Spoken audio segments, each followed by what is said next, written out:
Hey guys, I am DKA and I am here playing some Magic, and today I am bringing you game 2 match 3 of this draft from last week. It is the last Dark Ascension Innistrad draft that I'm going to bring you. I actually did an Avacyn Restored draft last night, so hopefully I can start bringing you those when this match is done, and maybe you guys will enjoy that one too. Anyway, he starts out pretty nicely getting his Selfless Cathar out turn 1 and his Village Ironsmith out turn 2, and I start out pretty well in addition to that as I get my Avacyn's Pilgrim out turn 1 and my Midnight Guard out turn 2. So that mana accelerant really helped me. Basically skip the fact that I don't even need to worry about my 2-drop, and I can just go straight to the 3-drop. So that's really cool. But he's going to play a Lingering Souls here, and Lingering Souls is a really good card.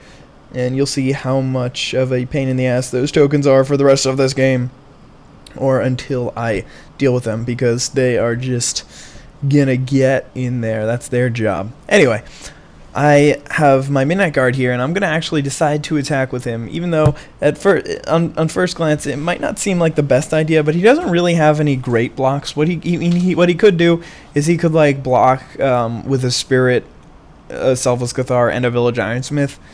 And I guess I would be able to kill the Ironsmith and the Spirit, so... Actually, I mean, depending on how I ordered blockers, he could just sacrifice his Selfless Cathar and be fine that way. But anyway, that's not really the point. The point is that I got in, and just basically because he didn't want to play into any of my tricks. If he does anything crazy with those triple blocks and stuff, then maybe I would be able to use a trick and win.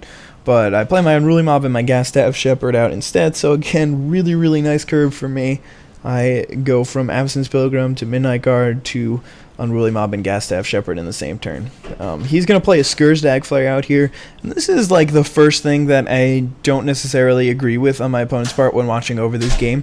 I think that he probably should have just flashbacked the Lingering Souls here, and then he would be able to swing it for 4 every turn, and that's basically, it's a 5-turn clock. It's maybe 4 if he's got some burn in hand, so that would be like extremely, he would just put a lot of pressure on me to actually have a really good answer to him right away. But anyway, right now my Midnight Guard is able to swing in and get in again. He still doesn't want to make any of those crazy trades.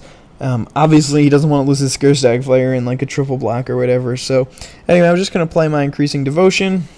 Turn 4, again, I got that Increasing Devotion turn 4 in game 1 as well. And my Midnight Guard was supposed to untap here, but it doesn't really end up mattering. He's just going to swing in for 2 in the air. He doesn't really have any other ways to do anything successfully. But anyway, I'm down to 15. He's still at 16, but I do have all those Increasing Devotion humans. The problem is he keeps playing these creatures out, and it makes it a little bit rough for me in that it's hard to get in, because it's hard to basically make it so that my attacks are worthwhile. So anyway, he's going to play an Elder Cathar here. I think it was, again, he didn't want to flash back the Lingering Souls because he figured Elder Cathar is just another dude who can actually block successfully against a human token.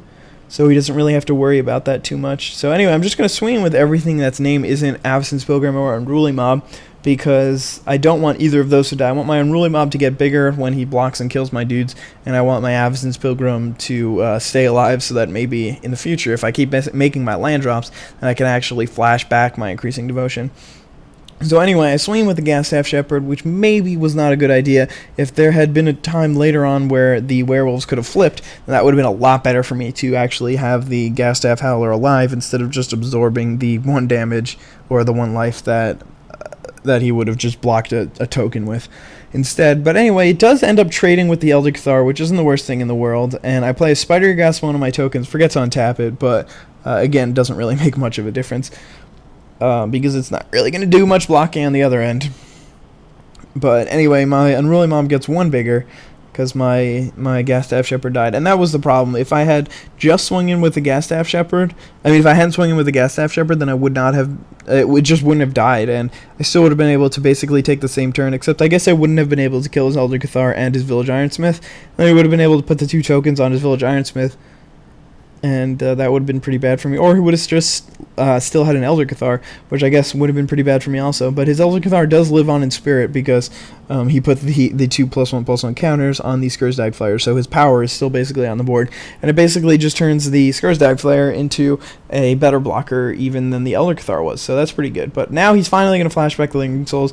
He had to deal with my tokens that one turn, and then there was the other turn where he played the Scursdag Flyer, so that's pretty good for him. But right now, it's looking like a pretty interesting game because I have a lot of power on board. He's going to play a Henry or Watchkeep here. I have a lot of power on board, but it's all on the ground, and his power is a little bit less, but he can get it in the air, obviously, if he's able to transform his Hanweir Watchkeep. That would be pretty terrible. But anyway, below the screen you can't really see his Scursdag Flyer is still alive, but he really hasn't been able to activate it much since I've been really aggro. I haven't given him free turns to just like pass the turn and do whatever he wants. So or do whatever he wants on my turn rather. He's just had to do stuff every turn. So I'm just gonna play my Strangru, guys, and guess what? Swing with the team. Woohoo! Everybody gets in there except for the Unruly Mob because he would just die to the Scursdag Flyer, which would be terrible for me because either this turn or next turn I just expect my Unruly Mob to just get a little bit bigger every turn, and then maybe swing in for lethal. But I know that if it really does get too out of hand, then he can either just chomp block it or use his Scursdag Flare and sacrifice his Selfless Cathar, Hanweir Watchkeep, or something like that. But anyway, he's going to block the Hanweir Watchkeep on my Strangru, guys, and he's going to block his Scursdag Flare on my Midnight Guard. So, again, if I hadn't done that thing with swinging in with the Midnight Guard, then, Gastaff Shepherd, then it would have been a little bit different right here, because maybe my Midnight Guard wouldn't have died. Probably still wouldn't be swinging with the Gastaff Shepherd, though, so I'm not really sure exactly how the game would have played out. He probably would have played his turns differently as well if he still had the Elder Cathar instead. So there's obviously no way to go back and be like, oh yeah, I should have done that because this and this would have happened, and then that and that would have happened, and then my opponent would have conceded because of my awesomeness, and the game would be over, and I would win $35. So right here, my Strangru Gust is going to get a +1/+1 counter, and my Unruly Mob is going to get 2 because my Strangru Gust died and my Midnight Guard died. So he's now a 4/4, which means that he's actually a pretty decent threat, and I can start kind of swinging in with him. I mean, he's probably just going to eat, bounce right off of the Hanweir Watchkeep, but it still looks like a pretty decent threat. My opponent's down to 5 life, so all I really need to do is just take him down a little bit more, and I don't really think he can swing in at this point, because if he does, then I can basically just swing back with all my guys, and then as I'm saying that, he just slams his hand on the table, and just was like, whoop, everybody's coming right in there for Flying Spirits, and obviously there's nothing I can do about it, so I'll take 4. And I know that there's probably some sort of trick behind this because like he's got 3 blockers right now, so if I just swing with the team, then I should be able to win. But he does have all that mana untapped, and he's got, I don't know how many cards in hand right now, but it's more than 2. It's 2 or more. I definitely know that. Or it might just be 1 card in hand, actually. I really don't know. Sorry about that. I can't remember exactly what happened. But anyway, swinging with everyone except for 1 human and Absence Pilgrim, just because I know he's probably going to block with creatures he has now, and then he shows that 1 card that he had in hand, if he only had one, I don't remember, and it's a Village Bellringer, which is obviously not the greatest position for me, because as you're going to see, my side is about to get absolutely massacred. It was the ambush of the ages. That guy, like, it was so clutch that dude was in the tower right at that moment, and he was just going like bing, bing, bing, because otherwise everybody would have just been sleeping, and they would not have realized that my army of humans was invading, because he's going to sacrifice his Selfless Cathar, so all of his spirits survive, my Strangru guys dies, and his Village Bellringer survives as well. My Unruly Mob is just going to get absolutely gigantic, but I don't remember to do this until next turn, but I do remember to put it on next turn. I think I lost 5 creatures, but I believe that we thought it was 6 because I thought I lost all my humans, but it turns out that I only lost 4 of my humans because I left 1 back to block his Scursdag Flare if it swung in this turn, which would basically mean that I would be on a 1-turn clock instead of a 2-turn clock instead of a 3-turn clock. I thought that his Hanweir Lancer, Hanweir Watchkeep would flip, but I forgot that he played his Village Bellringer last turn, which was kind of significant, so I guess I probably shouldn't have forgot about it. But anyway, he's just going to get in there for a whole bunch right here. And I'm like, oh yeah, shouldn't my unruly mob be a little bit bigger? And he's like, yeah, it should be. So I'm just like, bam, let's just make him a 10-10, because why not? So, I mean, obviously not perfect, but it doesn't really make much of a difference. So anyway, he's going to swing in with his Village Bell Ringer as well. And I really should have just blocked here, because that would basically mean that he can't kill me the next turn. But instead, which is like the reason why I left my human back, I was just still really upset about losing my entire side the turn before. But I decide not to block here, and I go down to 4. And then I think he's going to pretty much just pass the turn right about here, maybe.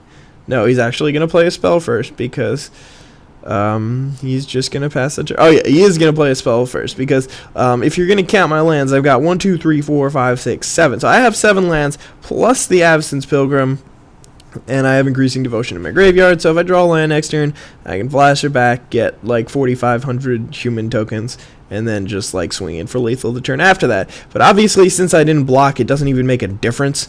He does fires my Pilgrim though, so that makes it impossible, and I just draw land and basically concede. So it wouldn't really have made much of a difference, because he could have just swung in for 4 in the air, and even if I had blocked his Village Bell Ring at the turn before, then he could have just fires my face and then swung in for 4. But anyway, unfortunately, he had to mull down to 5 in this game, and I'm on the play, so I'm going to take as much advantage of that as I can. I'm going to lead off with my Avacyn's Pilgrim. I'm going to play another Forest this turn, and I'm just going to get my Stringergeist out there and just get in there for 3 damage. I don't need to play a 3-drop this turn. It's really beneficial for me to just play my Stringergeist. Stringergeist is such a good card. It's like playable in pretty much any format, just because it's so valuable, and it has haste, and it gets in there so much. It's such a good card. One of my favorite cards. Probably my favorite card from Dark Ascension. But anyway, he plays an Unruly Mob here, and I'm basically just like, okay, I will kill your Unruly Mob right now. I'm going to play a Blazing Torch and then just pop it, just because I have a suspicion that he probably doesn't have too many resources in his hand, and just because he had to mulligan down so far. And I'm going to basically take any advantage that I can to stay aggro, and like I don't really want to waste an entire turn for my Stringergeist to swing in, and he's probably not even going to block with his Unruly Mobs, but I guess if he wasn't going to block with his Unruly Mob and I put him on that, then I could have played like a 4-drop last turn, and that would have been fine, instead of doing that.